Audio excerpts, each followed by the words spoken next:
What is going on, you guys? Welcome back to Down to the Wire. I'm Brian Costa. And I'm Tyler Stringfellow. And we have a fantastic episode in store for you tonight. It is Wednesday, April 13th. We are live from the Koffler Center here at Bryant University. And my goodness, was it a beautiful day outside today, Tyler? I mean, one of the better days of the semester. We got a lot to talk about on the show tonight, from Bryant University acquiring March Madness star Doug Edert to the NBA, where we're going to be talking about the Boston Celtics and how they're going to fare against the Brooklyn Nets in the first round of the NBA playoffs. And we also have a special segment that Tyler came up with, talking about the softness regarding some players around the NBA, and softness regarding the NBA just in general, players, and referees, and the league in general, and just sports in general. We're gonna be talking about it all tonight. But it's a great episode to kind of get back into things. I know we only had one episode last week, so glad to be back at it with you guys again. Glad to be back. So obviously, Tyler, how have you been? I'm pretty good. Back in the pool for swim. We started back spring practices 3 times a week. And then on the days we don't swim, we have lift and cardio. So I'm doing something every day, staying in shape, and getting ready to make sure the American East knows what they're getting involved with Bryant University. Well, Tyler, I'm glad you mentioned the America East Conference. So obviously, for anyone who doesn't know, we operate out of a small college. Both me and Tyler are, we currently go to Bryant University. It's a small college in Rhode Island. And for the longest time, our sports program was part of the NEC, known as the Northeast Conference. We have since tried to now upgrade our competition. We were successful as we received a invitation from the America East Conference and we're going to be joining them as of July 1st this year. So we're going to be going over there. And listen, I'm very happy with joining the America East Conference. I am psyched to have some better competition next year. Indubitably. Yeah, I love it. So I have just a history with the word indubitably. I love that. It's my favorite word. I knew some kids in high school that used to say that a lot. Let's just say that. It's my favorite word. But obviously, I'm thrilled that we're going to be joining the America East. And from what I can tell, the America East is thrilled that we're joining them too. Obviously, Bryant just held their press conference today announcing that they will be joining the America East. Officially announcing it. Made it official. The America East Conference even took to Twitter as much to say, thrilled to welcome at Bryant Athletics to the America East Conference today. And below is a link to an article. However, I have a grievance now with the America East Conference because Tyler, I have a little bit of a grievance. We haven't even been here. We haven't even been in. We're technically not even part of it, and you already don't like them. Yeah, I'm gonna give them. I'm gonna give them a little bit of a chance here, but I think because we're so new, they still are trying to learn the ways with us. Because listen, Tyler, in that exact tweet that I mentioned, Bryant, tagging Bryant Athletics, the America East Conference posts a picture of saying America East welcomes Bryant. And I'll show this to the screen in just a second. But Tyler, does that image look familiar to you at all? We have an image of what appears to be a track with a building in the background, and it doesn't look anything like Bryant. That's not Bryant. Yeah, if you'll give me the laptop for a second, I just want to show the camera and show the people back there. So just put that into frame real quick. So for any of you guys that don't know, you're not gonna be able to see this too well, but it's a picture of a track with a building in the background. And I was like, oh, is that maybe America East headquarters? I couldn't tell what that was. The new athletic thing that they're building. Yeah. Was that like a model? I was like, that's a very realistic model that they look to be building. But no, Tyler, I did some digging. Oh boy. That happens to be Stonehill College that they posted. For real? Yeah. And not only to make it worse, Stonehill College is the college that's going to be replacing us in the Northeast Conference next year. I think it's a big shoes to fill. Yeah. But the America East Conference Twitter posts a picture of them claiming that they're us. And I'm like, what the hell are you doing? I mean, I don't know.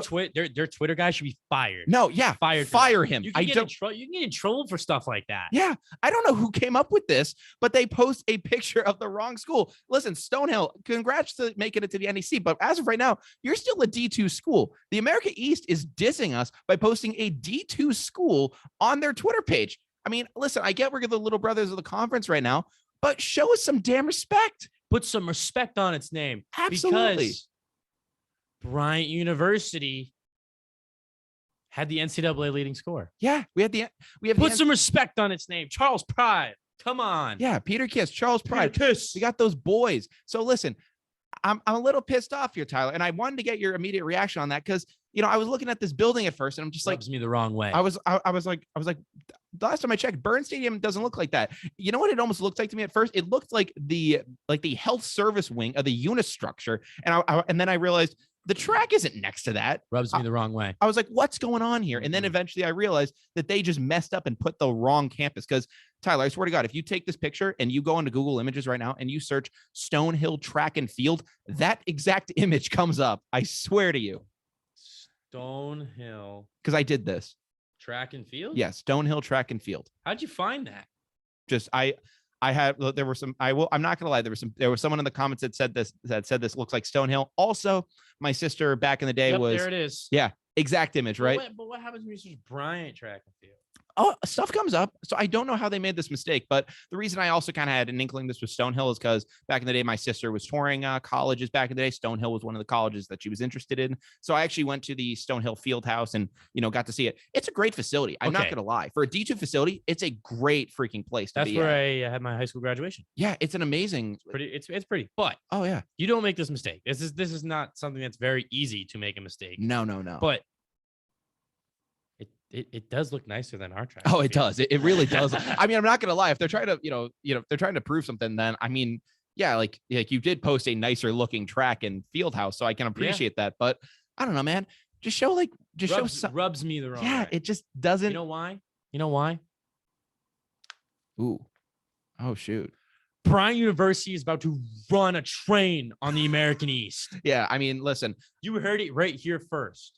Tyler, I'm so glad you said that. And one of the reasons that's going to happen. Exactly. Yeah. One of the reasons that's going to happen is because over the weekend, Bryant University, as I mentioned in the intro to the show, just acquired a March Madness darling. March Madness superstar. Yeah.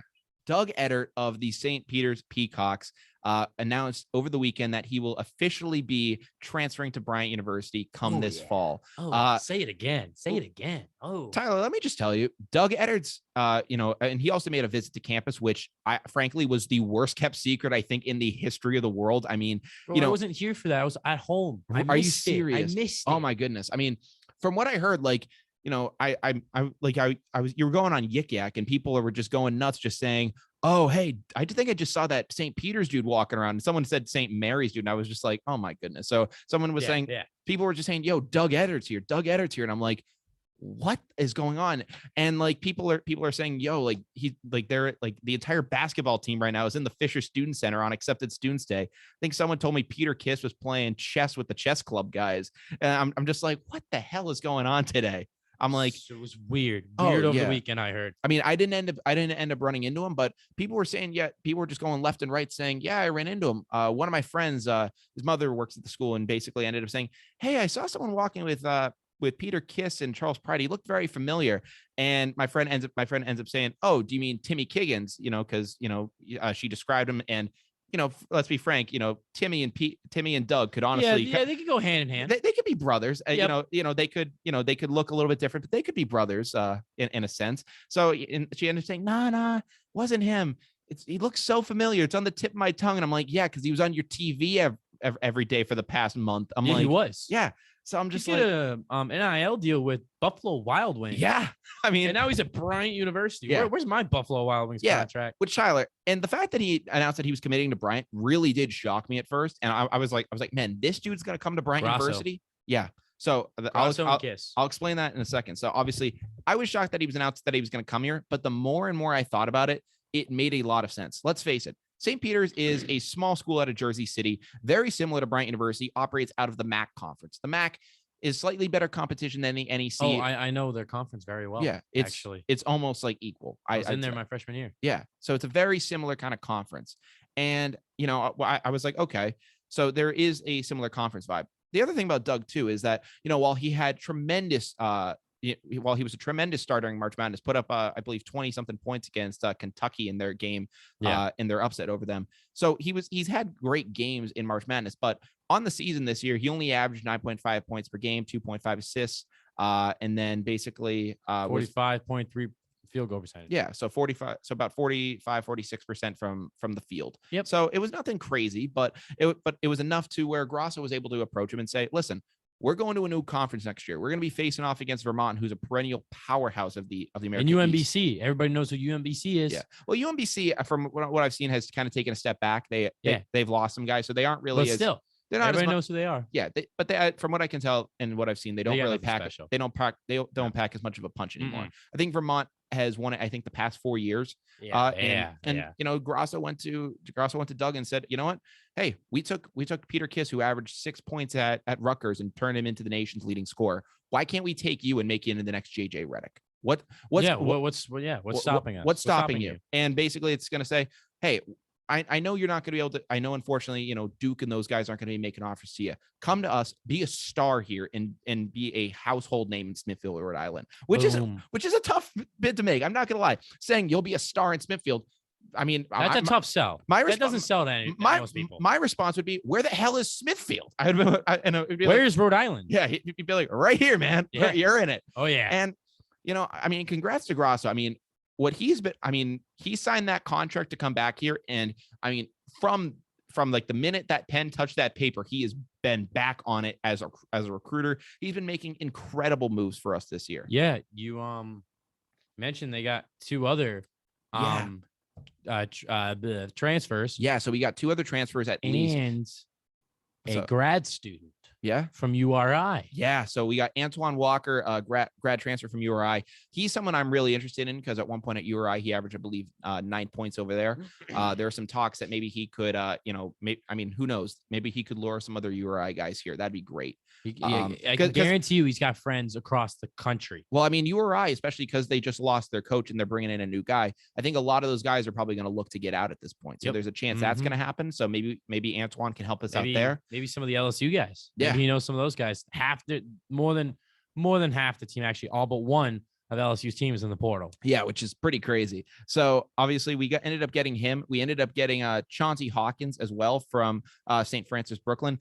When I looked up his stats at first, his career stats is like 11.5 points. So I was like, okay, he could be, a solid guy. I don't know how much he's going to contribute, but last year he actually put up 16 points on the year, 4.4 assists, shot 47% from the field, and had, close to a 38% 3-point percentage. So I was like, okay, this dude's a baller. This dude's a baller, and he's doing it in that conference that Peter Kiss dominated. And so it was proven. So this guy's proven that he can be the best of the best. So we got, from what I can tell, this is St. Francis Brooklyn's best guy. From what I can basically tell. I mean, he's at least, if not the best guy, I'd have to say in the top 3. So we were able to nab one of their best guys. And what I found funny from Chauncey Hawkins is I went on his Instagram and he ended up tweeting out the famous quote, "You either die a hero or live long enough to see yourself become the villain." And it was just him in a Bryant jersey. I was like, oh, that's got to sting for St. Francis Brooklyn. So we got him, and I'm really excited to see what he'll do for us. I think,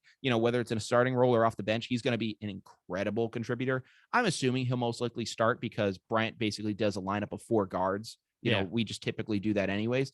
And I think that'll be very successful. And then after that, we ended up getting Kevon Kramer. He's a forward from Hofstra. And while his stats necessarily this year weren't anything too special, he's a sophomore coming in as a junior. And in his freshman year, he actually managed to make the Colonial Athletic Association. That's the conference Hofstra plays in. He was on their all rookie team. So there you go. That's another proven guy that we're getting in. And what's good about him too is I believe he's about 6'7", 6'8". So he's going to be great size that we're going to bring in here too. He's got a great, I believe, a 7'2" wingspan on this guy. So Bryant brings back their point guard, Luis. They bring back Charles Pride. I thought Luis was going to be done. Is he? I don't know. I believe Luis was done. From what I could tell, I thought Luis was done. I could be wrong, but I thought Luis was done. Oh, but either way, you bring back Charles Pride and you throw in all these guys, and I'm interested to see what happens. And then you mentioned earlier Peter Kiss, the impact that he had on this program and the heights that he took it to, and he put it on the map. I'd have to say so, yeah. The fact that Charles Pride is still here is a huge like positive for Bryant, because it's like, oh, he was the second best player on this team behind the nation's leading scorer. What can I want to be part? I want to play with that guy. Yeah, that guy seems like he makes everybody else around him good because he did. Yeah. Charles Pride, I think, makes a lot of people around him good. Oh, he Does not seem like the selfish player. He's not a selfish player. Not. And what I like about Charles too is he never gets, I mean, just knowing Charles and knowing how he is, he's never going to let emotions get the best of him. Whether that guy wants to win, whether that's the highest highs or the lowest lows, he will always have the same, once the final buzzer sounds, anything's game and anything's game at that point. But, during the course of the game, he could be shooting 0 of 16 from the field. If they need him to knock down a bucket, you better believe he's taking that shot. This guy just wants to win. Yeah. He does not care. Point blank. He doesn't care about anything else but winning, and which, I mean, I have nothing but admiration for that. Because that's the most important thing is winning. If you're not winning, you're not playing well. You're not playing well. You're not winning. Yeah. Yeah. It's you want to win, but you can't. But if you're selfish too, if you're selfish, you're not going to win. Mm-hmm. You won't. Point blank, James Harden. Yeah. Has that guy won anything? Has that guy won anything at all? I mean, from what I can tell, no. I mean, exactly. He's gotten MVPs, but at the end of the day, what's that really going to bring you? Those are my roommates outside the window. My roommates are currently outside the window, throwing me hand gestures. Yeah, we can't. Unfortunately, we can't talk about those live. I can talk about one, but he gave me a heart. Oh, love to see it, man. Yeah, we can't talk about that one. But yeah, Charles Pride is not selfish. James Harden is selfish. He can't. He's not. Hearing it right here. He's not going to win anything in this league. No, other than maybe an MVP, because that's what he does. It's what he does. He plays selfish basketball, but he's not. He's also not doing anything right now. But Charles Pride, I'm excited for him to come back for his senior year. Yeah, I mean, he's got 2 more years of eligibility left, which is really intriguing to see. But you talk about what he does with that. Exactly. But you talk about the lasting impact of Peter Kiss. Obviously, Coach Grosso did a great job by recruiting him out of Rutgers, bringing him in here and helping him take his talents to the next level and controlling his attitude. I mean, and that's tough to do because I mean, even that when man plays with a lot of fire. Well, even when it's controlled, it's very he's very dramatic. And listen, I mean, that's how he wins, and he understands that. So as long as Grosso is able to keep him in control and make sure he doesn't get a foul or get into trouble with the other team. And that was a battle at some point during the year. I know Brian, Peter Kiss, and those guys, they ended up getting into a fight at one point with LIU. That's just, oh my God, was that game ridiculous? Yeah. So it's known that was Grosso successful 100% of the time? No, but he was successful. I'd say you're not gonna be. No, but I'd say he was successful 80% of the time, which at that point with a guy like Peter Kiss and the fire that he plays with, you'll take that as a win. That's above passing when it comes to that. So, yeah. So you'll take that when it comes to managing a guy like Peter Kiss. But, regardless of the antics that you associate with him, he was so instrumental for helping out this program. I mean, this program would not be where it is without his contribution. Putting it on the map. Yeah, I mean, that's what got guys like Doug Edert to be interested in coming here in the first place. So Antoine Walker as well for URI. Yeah. But he also was at URI, so he knows Bryant. But still. Yeah, but it's going to attract the guy like Doug Edert, where he's saying, I just became a March Madness star. I want to go to, this like a such and such. I want to win. Yeah. I want to win. Yeah. So, but then he's able to see a guy like Peter Kiss go off in the chase, be an absolute monster out there. And he can go, all right, I want to be a part of that now. And I think I'm really excited to see what he can do when he comes in here. Another thing I'm excited about too with Peter Kiss and all he's done is some other possible guys he could eventually allure here. I believe it was Bryant Hoop News or one of those Bryant basketball accounts. I forget which one it is, but one of them was saying that one guy that should try to get brought in here and they think would benefit from a mid-major program is the son of Diesel, Sharif O'Neal. Wow. Yeah, because listen, I don't think it's likely. But people were saying he averages about 3 points at LSU. I think it was actually like 2.9. He went to LSU because of his name. Absolutely, that's why he went to LSU. He's really good. Don't get me wrong. Oh, he's incredibly good at basketball, but I know he's also had health conditions over the years. Oh my God, and he's had a lot of stuff happen to him over these past few years. So I feel for him. It's gonna be the same thing with Bronny James. Oh, absolutely. You'll see that in coming years. But the heart issue is terrible for Sharif. Yeah, so that I think caused a lot of issues with him and probably set him back a little ways. So, he's in the transfer portal right now. And I'm like, and people were saying a mid-major program would be perfect for him. Small school, get away from the media. He could go out, just ball, be an absolute monster. Focus out on there. his craft. And frankly, looking at it, Bryant needs some size. Yeah. Hall Elijah was, when in the time that he was here, was an incredible center for us, and led the NEC in blocks. He was an incredible guy down low, but he's only 6'8", which I know, coming from a guy who's 5'9", I would be 6'8" any day of the week. Trust me.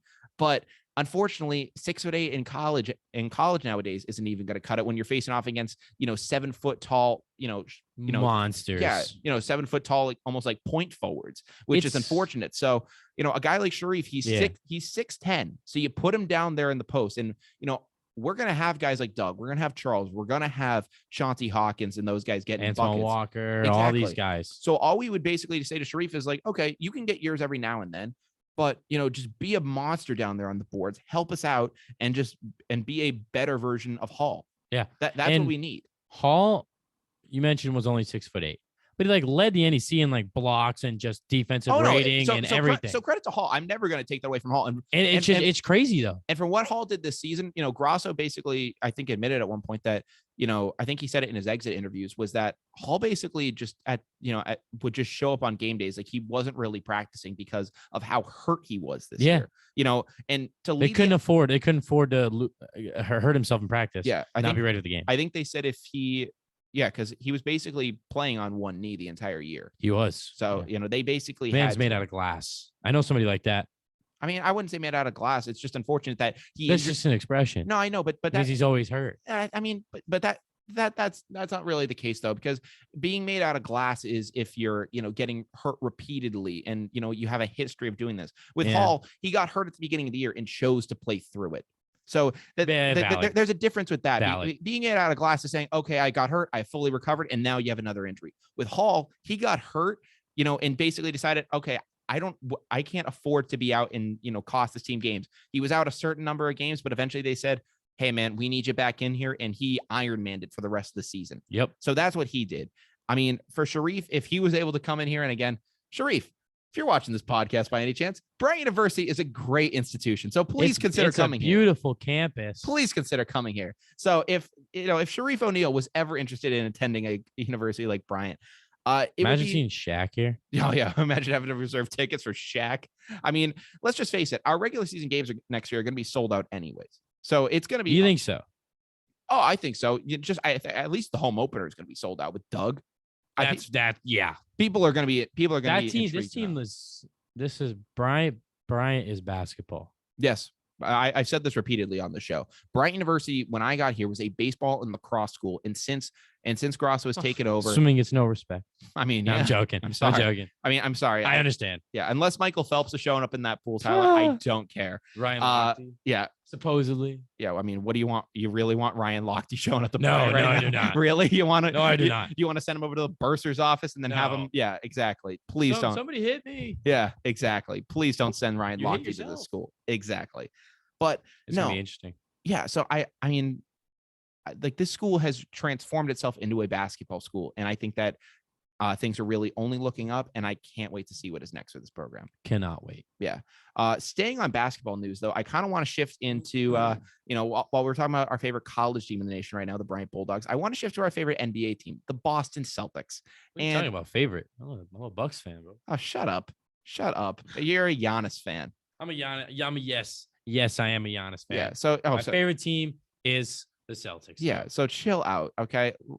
Like, cool your jets, man. Cool your jets. Yeah, exactly. Now, but obviously the Boston Celtics had themselves an incredible year. At one point, we're first in the conference after coming back from, being out of the play-in tournament. I believe they were the 11th seed at one point and had an incredible, month-long, just dominating the league. I mean, they were the best team in the league for a good portion of time, at least the best defensive team for the stretch that they went on. Then, everything kind of fell apart when Rob Williams went down with a torn meniscus. We're still waiting to see what his timetable looks like, but the season has now come to an end. The Boston Celtics are a 2 seed. And we get immediately screwed because first round of the playoffs. Oh, my God. This is just the last thing I wanted to happen. First round of the playoffs. Who are we getting? None other than the Brooklyn Nets. I mean, Can you script it up any better? I mean, we have an incredible season, have a great story of triumph, and immediately we're getting thrown to the fire. Usually, a second seed in the playoffs, you usually get a team that you almost kind of get a shoot around. Basically, you get a scrub. Yeah, you get a scrimmage for your first series to kind of warm you up. So basically, you get the Bulls. Yeah, exactly. That would have been awesome, and I would have been like, "Let's go, let's have them." But no, because Kyrie decided he wasn't going to get vaccinated, and the Nets suffered. They were able to, send themselves into the 7th seed and now pit themselves up to face the Celtics in the first round. And listen, while I'm confident in how the Celtics played this season, all that changed when Rob Williams went down. Oh my God. Yes. Everything changed because I said on this show for the first time in a long time, I was confident in this Celtics group. Then Rob Williams went down and just completely shattered my hopes and dreams. Now we have to see how they're going to fare against the Nets. Because listen, obviously they don't have James Harden anymore, but that's almost helped them in a sense because they're playing so much better. Because KD and Kyrie have just been unstoppable lately. Because I mean, Kyrie's gone for 50 like how many times this season? I mean, didn't he score 60 at one point? He did. Yeah. Last night he dropped 34. Durant dropped 25. Bruce Brown, whoever that is, dropped 18. And they picked Bruce up off the street. Yeah, but the players that are on their roster are players that have proven to be able to score. They have championship pedigree heavily, and it starts with Kevin Durant and Kyrie Irving. Everybody knows that. Andre Drummond, 16 points last night. He'll get you the boards. And also Seth Curry is just a machine from the 3-point line, just like his brother. Absolutely. And Patty Mills can get it done. And Goran Dragic, he used to play for the Heat. Oh, I remember Goran. He was really good. Yeah, but he's not the best. He only got 10 minutes last night, but still, that's somebody I still don't want to play. No, I don't want to face Goran Dragic. I don't want to face any of these guys as your third sub. Like that's insane to me. Like right. So I'm just like, the Celtics are really just pit up for a terrible first series here. They can win. I have but faith. It's not going to be easy. Yeah, it's not going to be easy, and especially not for your first round of the playoffs. And it's the type of adversity I want to see if they actually have the ability to come back from this time. Because listen, let's face it, whenever the Celtics have faced adversity in the playoffs, in these past couple of years, at least during this, second, core guys, obviously you kind of discount the big three here in this new kind of Celtics era of basketball. Whenever they faced any sort of level of adversity, they folded, and they folded hard. So the question now is going to be, how can they persevere and come back? Well, Bruce Brown called out the Celtics. I think it was yesterday, called out the Celtics for not having Robert Williams. And he was attacking that they can just attack them down low because of the absence of Robert Williams. And guess who clapped back, actually? Kevin Durant. Really? Yeah. He said to his young teammate, we respect our opponents. We don't need to talk about what we're going to do to them. I just don't like that. But that's how Bruce is. And I actually kind of give KD some respect for that. I don't like KD and his personality. I love KD, but I'm talking personality wise. Oh yeah, he can be a snake, and, all that stuff. As a player, I think I love how Kevin Durant can just play how he just plays. It's mesmerizing to watch. Yeah, but I have nothing but respect. But Bruce for that. Brown's right. But I do respect the fact that KD is keeping his troops in order and is basically saying, hey, if anyone's gonna chirp at the Celtics, it's gonna be me. Yeah, I'll chirp at the Celtics. Well, you just dropped 18 points, and that's probably the first playing time you've got all year. Yeah, Bruce, who we just got. Bruce who? Yeah, Bruce Brown, who we just picked up from Staten Island. Like who? We're not worrying about it. Like who? Please, exactly. Huh? Who? I don't know this guy. Exactly. Who's this guy? But yeah, but he's right. No Robert Williams. Mm-hmm. That's a huge problem because he's one of the best defensive players in the league, and he's young and he's fast. So that means when he's down under the basket, defending the rim, he's charging all the way down the court, ready to go back on offense. Yeah, and he tossing the ball, layup, dunk, boom, easy 2 points. You don't have that now. No, you don't have that athleticism. There we go. Athleticism. But you still have Al Horford, who's probably going to beat. If we're going to beat Brooklyn, he's got to beat them with his brain. Not his athletic ability anymore, and his leadership, first of all. But then there's Jason Tatum. This is where it all lies on. It all lies with Jason Tatum. Listen, yes, Jaylen Brown can go out there and do his thing, but Jason Tatum and Marcus Smart. Hear me out. Marcus Smart is one of the best defensive players in the league. Okay. Easily. A lot of people are saying he should be defensive player of the year. He should be or not defensive player of the year. He should be on the all defensive team. Okay. All defense team. That is first team. I'm about to say, I think if anyone's going to win defensive player of the year on the Celtics, it would have been Rob Williams. Yeah. But I think it's going to be Giannis now. Fair but enough. Anyway, but yeah, he plays very scrappy. He plays 90s basketball, which I want to talk about a little later. But yeah, he's going to be very important to locking down Kyrie. He needs to be on Kyrie because he's small like Kyrie and he's quick like Kyrie. He needs to be on him. And I don't know who you can throw on Durant, but he's going to be a problem. Yeah, I know that. I don't see a really good. I'd see you throw Rob Williams on him because of the athleticism and the size. Mm-hmm. You put him on him, but we don't have him. So now I'm completely lost of what you do to stop KD. Yeah, I mean, listen, who can stop Jason Tatum? No one. He's a monster. Well, I think the answer to who could stop Jason Tatum, I don't want to hear it, is KD. It is KD as to who could stop Jason Tatum. Because I mean, talking about. Yeah, I mean, listen, the only thing that's going to stop a 6'10", 6'9", 6'10" forward. I said the only thing that's going to stop a 6'9", 6'10" foot forward in Jason Tatum is a 7 foot forward in Kevin Durant. He's listed at like 6'10", but he's 7. Yeah, that's BS. Such a lie. That's why I was like, he's 7 foot. No, okay, but you're right. That's what I was going to say. But you're right. Kevin Durant is one of the greatest NBA players of all time. Yes. Easily. Greatest all-around players of all time. I mean, whether you want to talk about, greatness or anything, he's at least, one of the best in terms of what he's been able to do. He's one of the best all-around athletes to be in the NBA. Yes. Because he can play defense. He can beat you in a fast break. Mm-hmm. He can shoot on you. He can drain threes. Yeah. And he'll hit you with a dunk and a layup and all that spin move, crossover. All that jazz. Yeah. He'll cross you up. But it's just, I'm really nervous. I really had hopes for the Celtics this year because Tatum really started to turn it on and Brown is slowly taking that second man role. Mm-hmm. He definitely doesn't like it, but he knows Jason Tatum's a stud. Yeah. Well, Jaylen Brown is a stud in his own right. Yeah, no, Jaylen Brown is a stud in his own but, right. But I'm glad that Ime Udoka has finally been able to do what Brad Stevens never could, and it was to get all the Celtics players ducks in a row and basically tell a guy like Marcus Smart who was saying, man, I'm kind of like the third guy in this big three that we got here, and Ime goes, no, you're not. Slow your roll, kid. You're the defensive 6-man guy. That's how we're gonna run you. And eventually, Marcus Smart didn't like that at first, but eventually he said, okay, if I want to win a championship, that's probably how I'm going to have to do this. So, okay. So if you have a big three in Boston, what are you picking?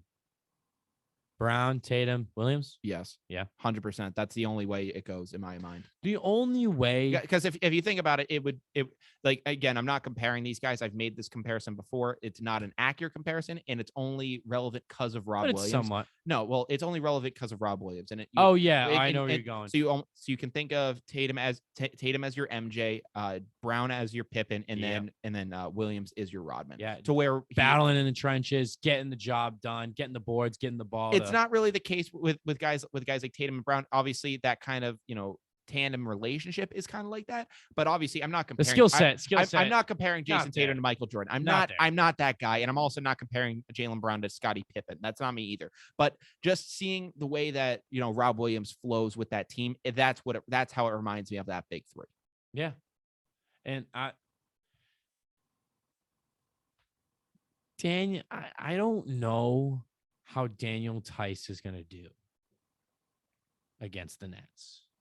I don't. I don't know how he's going to do either. I'm very skeptical, but I also only guy I feel confident against the Nets is Rob Williams, and from what I can tell, I guess he might have a track record, not a track record, but a timetable to possibly return during this series, if not during the second round. But that's the question: if now we can make it to the second round. If you had to go with any team right now, are you going with the Celtics or are you going with the Nets? Based off of how they're playing, based off of what we have right now, not what we're throwing out in the court right now. No Rob Williams. Season starts right now, basically. All right, who am I in this series? On paper, who am I taking? I'm taking the Nets. Yes, but based off how they've been playing, I like the Celtics. Celtics have just been amazing, but I'm also reading a report that says Woj tweeted out very real chance Celtics Robert Williams returns from injury in the Nets series. So if that's the case, this is a complete that then I would actually consider changing my point because I think Rob Williams is the most important player on the Celtics right now. Obviously, Jason Tatum is the greatest player on the Celtics and he's the best. And obviously, if you take Jason Tatum out of your lineup, then obviously you're not going to have a successful of a team. But the most important player in determining how this team goes is Rob Williams. If he can return in this series, then I give the Celtics a shot. But if not, Jason Tatum and Jaylen Brown haven't been able to get past that Eastern Conference Finals level. They've, faltered out in like the second round of the playoffs before. Kevin Durant has 2 championships. Kyrie Irving has a championship, and they have that pedigree of being able to battle out in the clutch. They may not have had the greatest regular season.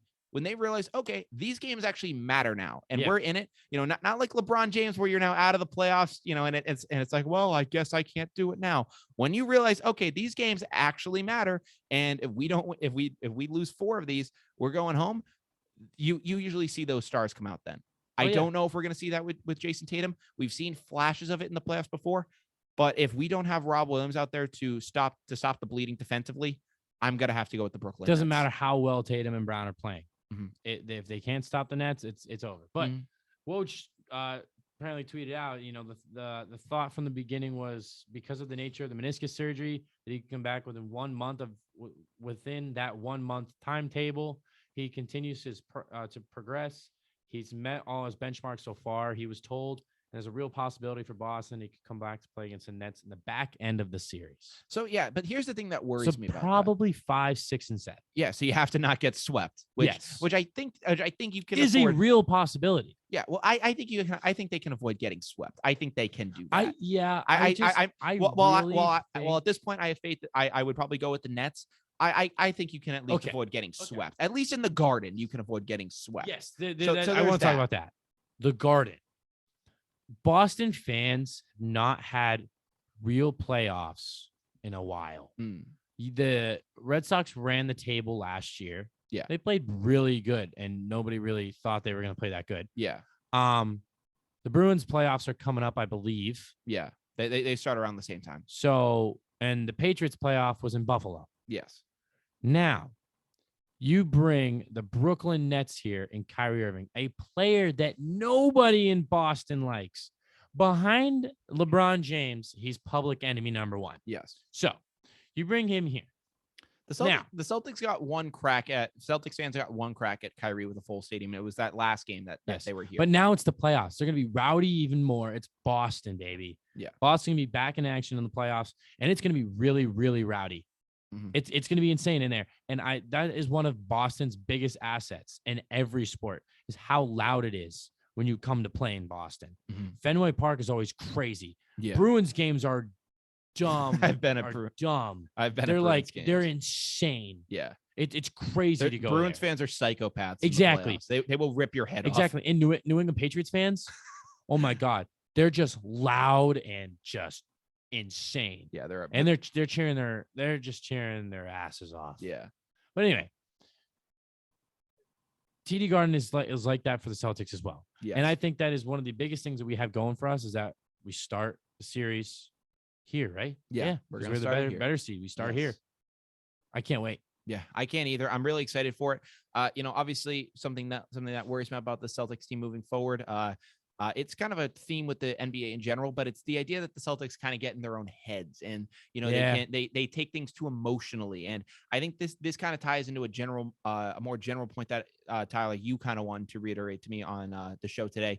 I'll kind of let you take the lead on that. Mm-hmm. So you kind of have an opinion on NBA players kind of getting soft and the NBA kind of taking a leading role in that. What are you trying to kind of get at today? So I've just been watching NBA games, NFL games, hockey games.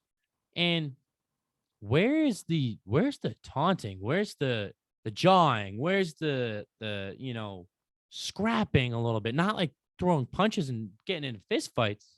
But where is all that? That's sports. This has really been irritating me lately. That's sports.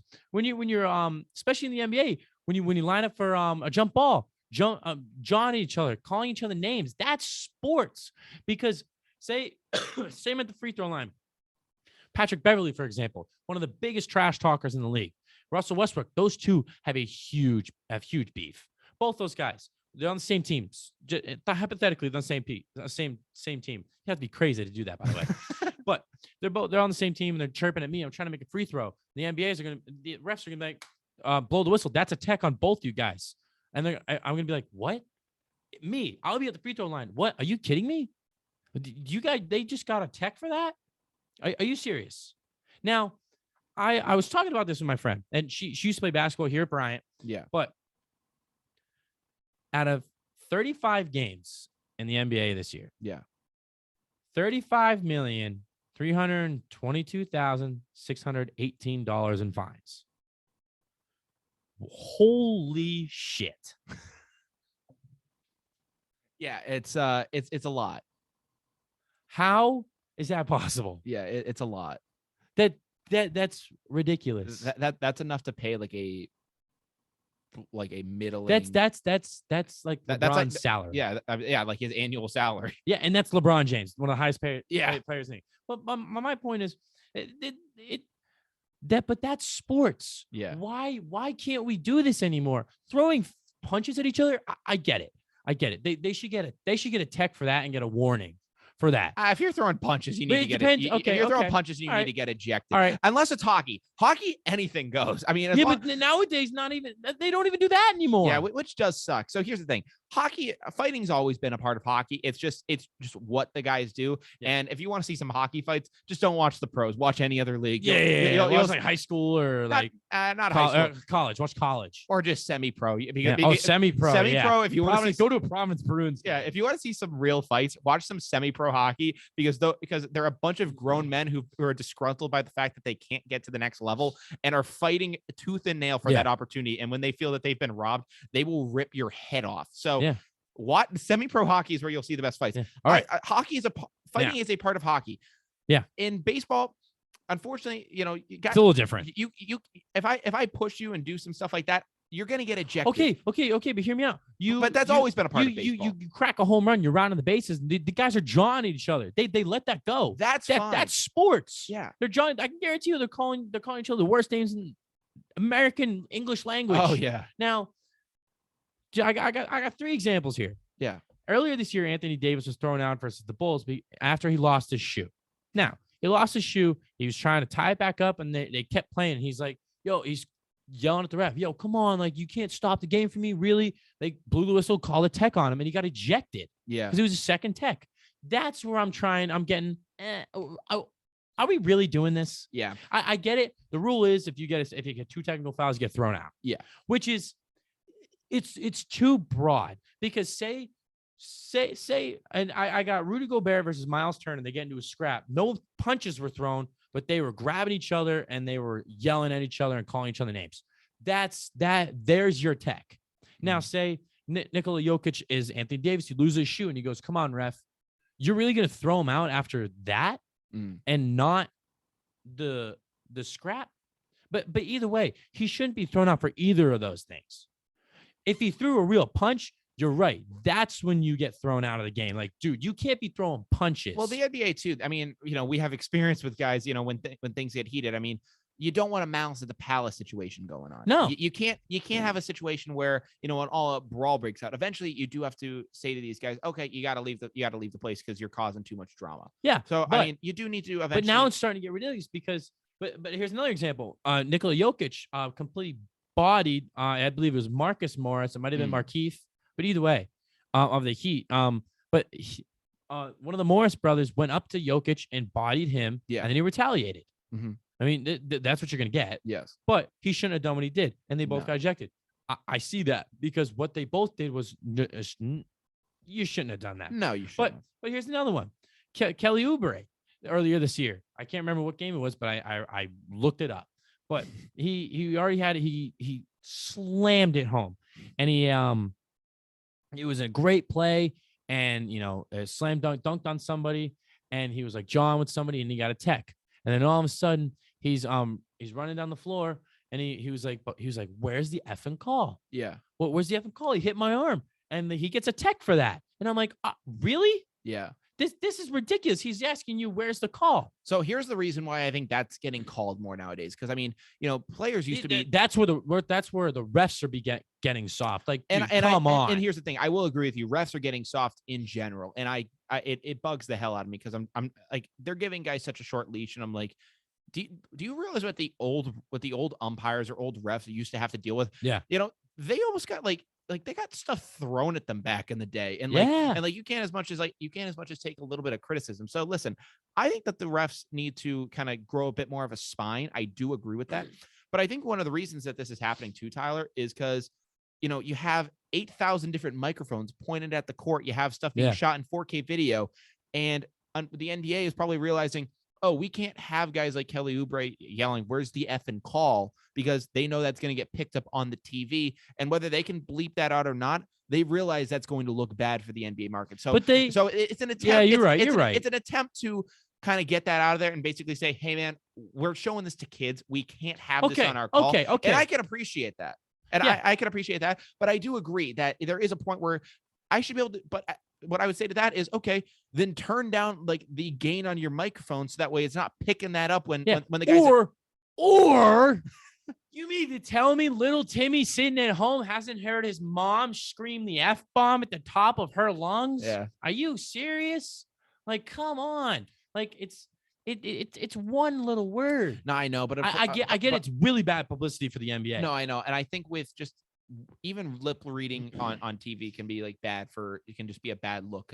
But where do you draw the line? Well, where do you draw the line between total insanity and, okay, we're trying to protect the league? It's a matter of if the NBA realizes they're losing a penny over it, they will snap back and do something that is twice as radical in order to stop it. And listen, that's what they're going to do. If they realize that they're losing money over this, they will take the position that avoids that for happening, Tyler. Yeah, you're right. But here's my last. I got two last points here. Okay. So, the ending point is all of this jumbled in a ball together. Everything that we just talked about. Yeah. So now my question is, why are people getting texts for going at each other verbally? So it's even when you can't hear it, but it's like sports used to be about taunting and yelling. And it for me, it encourages me to work harder. Some guy calls me, you effing suck. I'm going to look at him and be like, all right, I'm going to prove you wrong. I'm going to go crack a home run. I'm going to drain this three in your face. A lot of the times, if someone ever told me I sucked, I would look around. I'd be like, buddy, you're at like a Division IV Massachusetts baseball game. What the hell are you doing? Yeah, but that's taunt. That's jawing at each other. That's taunting technically. I never considered it taunting. I would always just be like, what the hell that's the only word I can. That's the only word I can think of to describe it. No, I know. But jawing, all that, I get that. That's part of the game. People like Patrick Beverley, Russell Westbrook, that is what they do. Now, you go back to a game like Odell versus Josh Norman. Josh Norman did exactly. Odell Beckham completely out of line. I think he was the problem in that fight. Yeah, but I mean, here's the deal. You do Patrick Beverley, Josh Norman, Russell Westbrook. Why do they go at people like that? Because they want to throw them off their game. Josh Norman did exactly that. Odell Beckham Jr. did absolutely nothing that game. He caught maybe one pass, which happened to be for a touchdown, but he barely did anything. He was so worried about Josh Norman, he wasn't focusing on the game. That's where I think that's taunting. Taunting is part of the game. But then it got really out of hand, and you had Odell launch himself at Josh Norman's head. Yeah. But here's my last point. All of this jumbled together. I mentioned 35 games, 1,186 players, a total of $35,322,618 in fines. Is this the NBA just trying to make some extra money? I mean, yeah. You really want to know? Yes. I have the list pulled up here, and it's every single fine and ejection from the NBA this year. And it's just technical foul, 2,000, technical foul, 2,000, another technical foul, 3,000, roughing the passer, 2,000. Roughing the passer? Yeah, I don't know what that means. DeJounte Murray. Technical foul, 4,000, ejection, $4,000, fighting, $20,000, another fighting, $20,000. I mean, that's fighting though. $15,000. I mean, that's fighting. Okay. I gotta find the one. If you're fighting, if you cause a fight and it delays the verbal game, or other, $20,000 to an NBA player isn't going to mean anything. Here it is. This is the absolutely dumbest thing I've ever seen. Verbal or other non-physical offense against official. Shut up. Holy crap. Yeah. Relax. Like, this isn't the Teletubbies. Well, Tyler, the other reason for this too, that you'll see it, and 25 grand. Draymond Green. I remember this game. He was going at somebody, and he was like, he was going at the ref because he got a technical foul. He's like, what are you doing? Yeah. Like, what are you doing? And then he got ejected for it. He got fined $25,000 for asking the ref what I got called for. Yeah.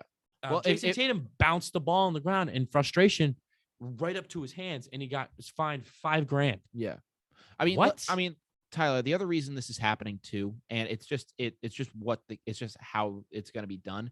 The reason that this is happening is because, very similar situation. I mean, I believe the refs in the NBA are unionized, so they're going to have certain demands that they're going to want to have met, and it's not like how it was back in the day where you were just kind of picking guys off the street and throwing them in there.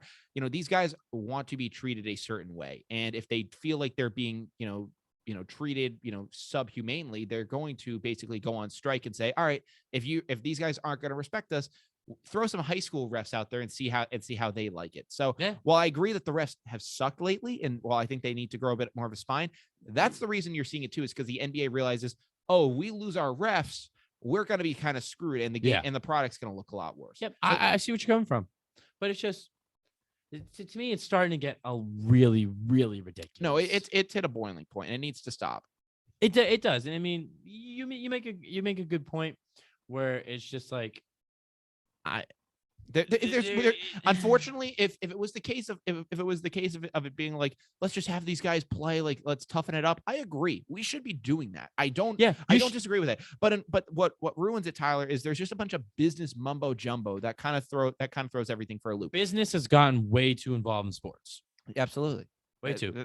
That's what's causing all these issues, Tyler. Yeah. So I mean, it's obviously craziness. It's a very, you see, my dad always tells me, he's like, you should have seen the guys play in the 90s. Oh yeah. They were Charles Barkley was probably one of the nastiest guys. I mean, Charles Barkley, Dennis Rodman. Have you ever heard the stories of Larry Bird's trash talking? They're legendary. Oh yeah. Or how about a fight? I think it was the Pacers. Reggie Miller might have gone into the stands. It might not have been him. Malice at the Palace. Yeah, that's it. Yeah. I mean, you had Ron Artest diving into the stands. That's who it was. Yeah. But it's just like, it's crazy got how banned for the season. It's how far sports have like come. Yeah. And just how they're trying to protect everybody. I get it, but there's a point where it's starting to ruin the game. It's starting to ruin everything. Starting to ruin the NFL. And I mean, there's certain rules in the NFL that are okay, like helmet to helmet. That's all fine, but like, it's some of the calls are ridiculous.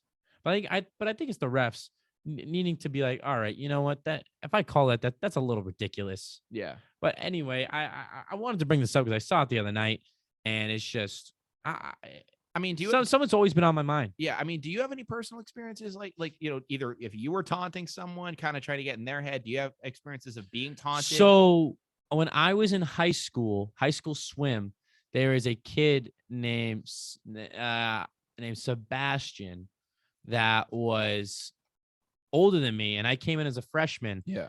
And he was a junior, and I gave him a real big run for his money.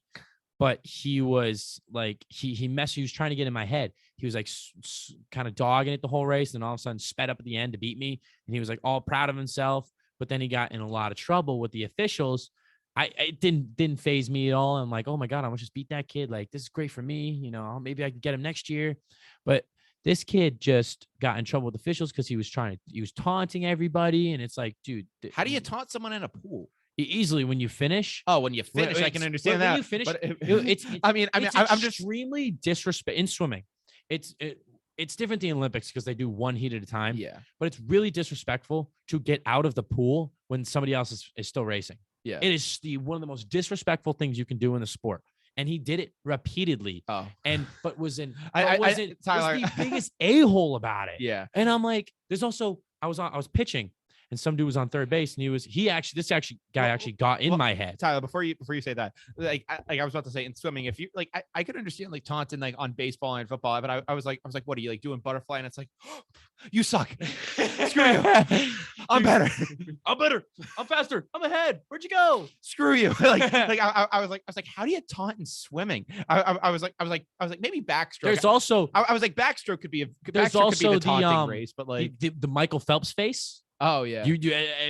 From 2016, he was in the ready room. So if you don't know what that is, it's the room you all the athletes wait in before they walk out onto the pool. Yeah. And you're getting ready, got your music on, but all of a sudden, the guy named Chad Leclos from South Africa that beat him in 2012 was he was standing up, just throwing punches. And he's like shadow boxing, and there's Michael Phelps sitting down in the corner, just mean mugging him, and we're all like, get it. And apparently Michael Phelps in an interview, he was like, sitting there like, get a load of this guy.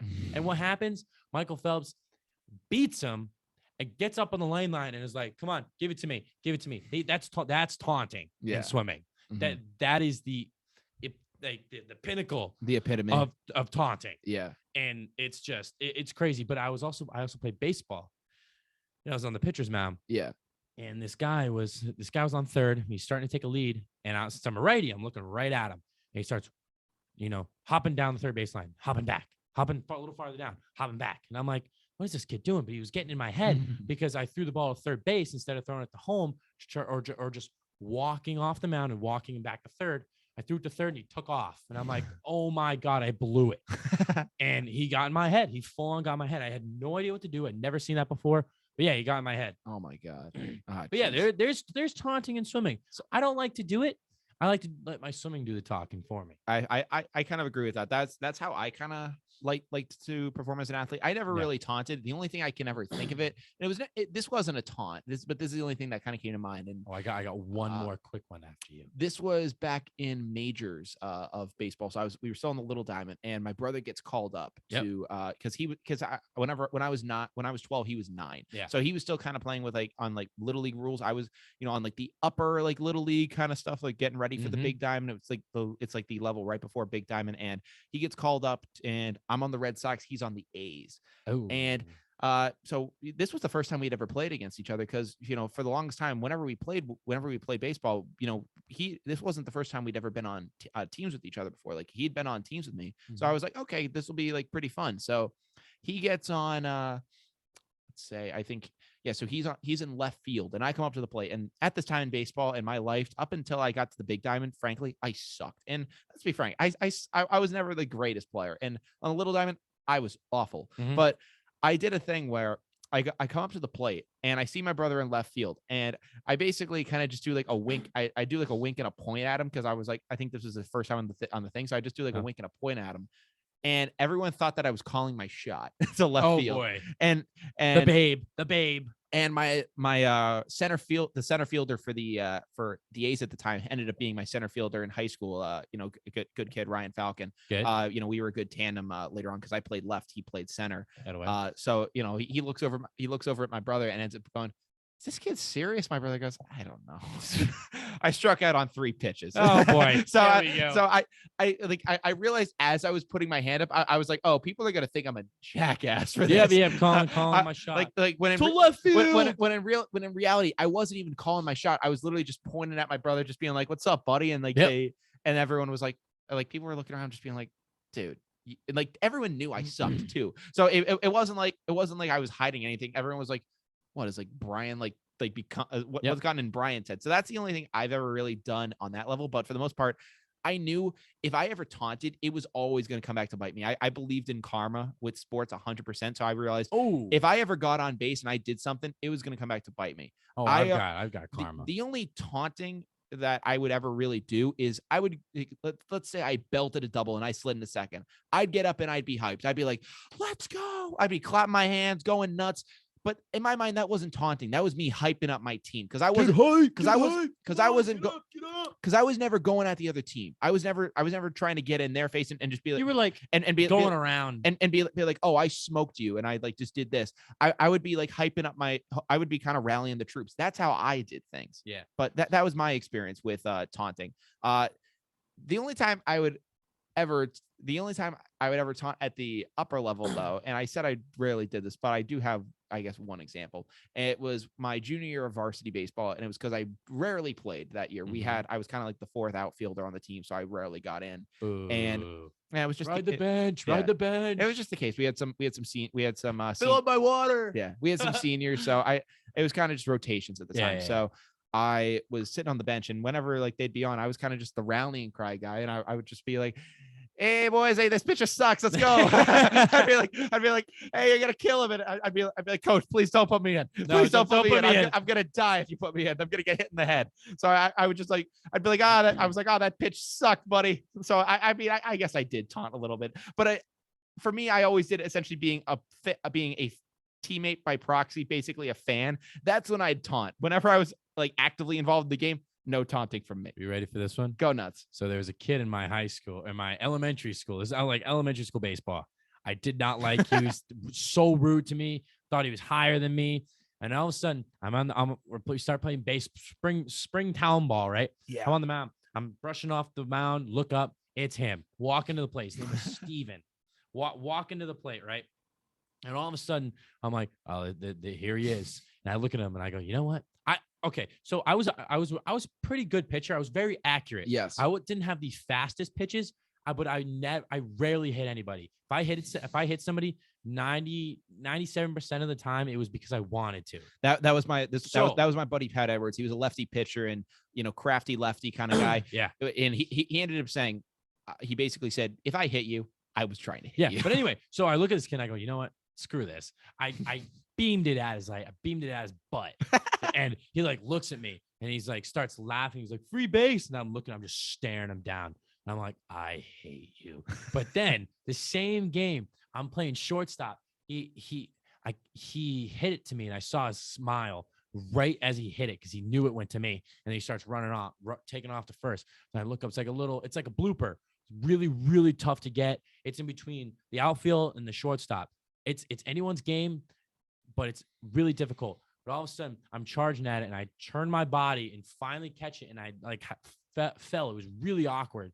Yeah. But I caught it, and I look up, and he's just like, and I look at him. I'm just like, I just gave him the stare. That's like, oh yeah, I just did it. I hit you and I robbed you. Yeah, that's funny. I'm like, sit down. That's funny. We had a scene back my JV year of high school. There was this kid from our town. He was a great pitcher. I think he went on to get a scholarship from UMass. Great pitcher. But he ended up for high school went to a different town. Yeah, and basically.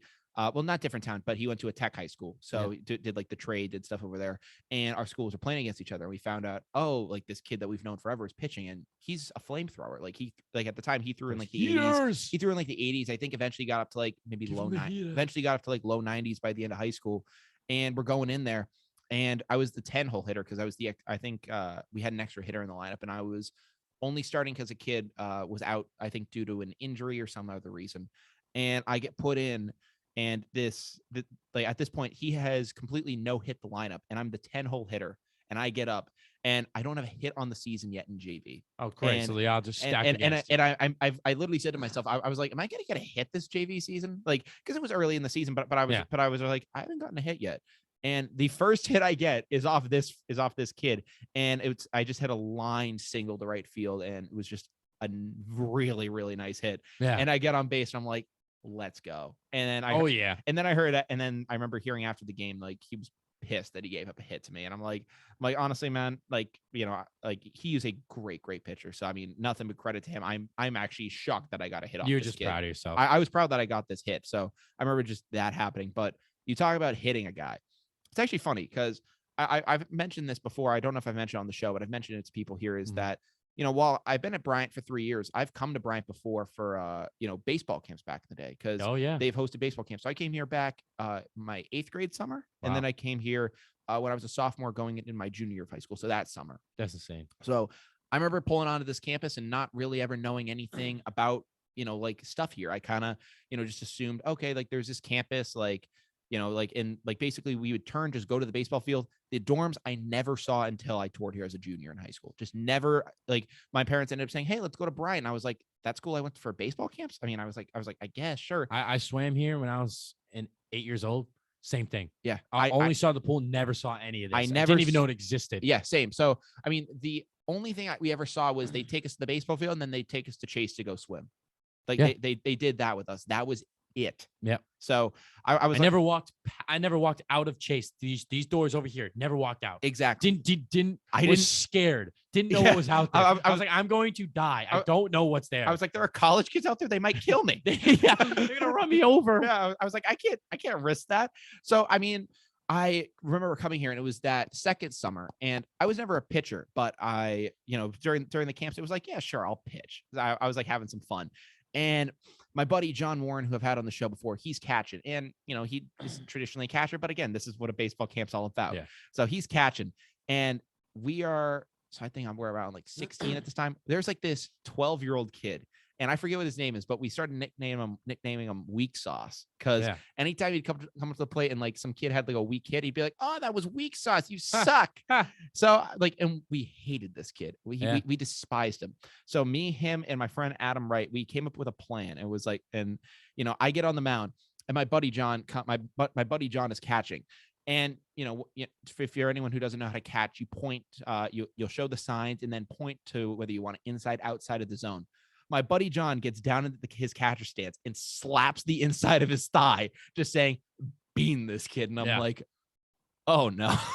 So I wind back, and I'm not a fast thrower anyways, but I bean this kid right in the ass. And literally one of the kids who was umpiring at the time, I think it was like Ryan Ward possibly, he looks at me and he ends up going, "Come on, man." He ends up going, "Really? Did you have to do that?" And I was like, I mean, I was like, I did. So like, just like, let's just move on with ourselves. So I beamed him, and I was like, let's go. So that's awesome.